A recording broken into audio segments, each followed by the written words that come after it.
Gérard Depardieu, accusé de violences sexuelles par 13 femmes selon une enquête de Mediapart publiée le 11 avril, se voit privé de promotion pour son prochain film, Umami, qui sort le 17 mai, révèle Le Parisien le 22 avril 2023. Une ombre plane sur le lancement d'Umami. Gérard Depardieu, acteur français de renom, est confronté à des accusations de violences sexuelles portées par 13 femmes, comme l'a révélé Mediapart le 11 avril dernier.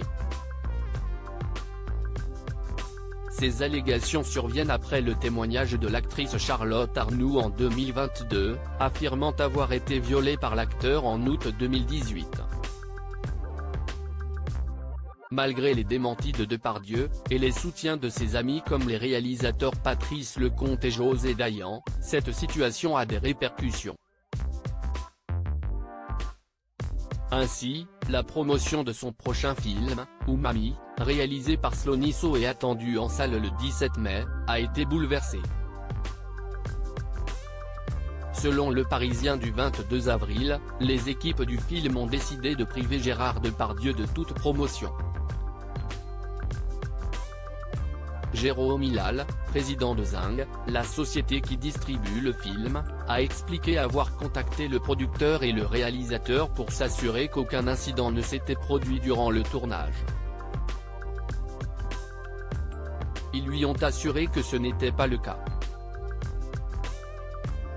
Le film impacté par ces accusations, les responsables ont envisagé d'annuler la sortie du film, mais ont finalement décidé de maintenir celle-ci, estimant qu'Umami est une œuvre collective, réalisée avec un petit budget et beaucoup d'énergie pendant la pandémie de Covid-19.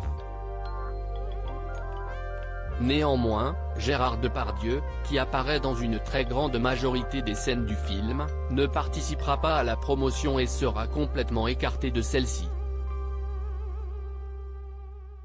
Jérôme Hilal reconnaît que cette absence de visibilité risque de nuire au succès du film, qui doit sortir dans 300 salles en France. Toutefois, il estime qu'il était impensable de faire comme si de rien n'était.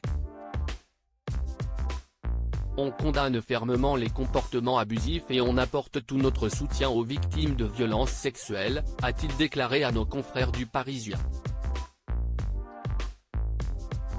L'équipe du film Umami se prépare donc à sortir leur œuvre sans la présence de son acteur principal.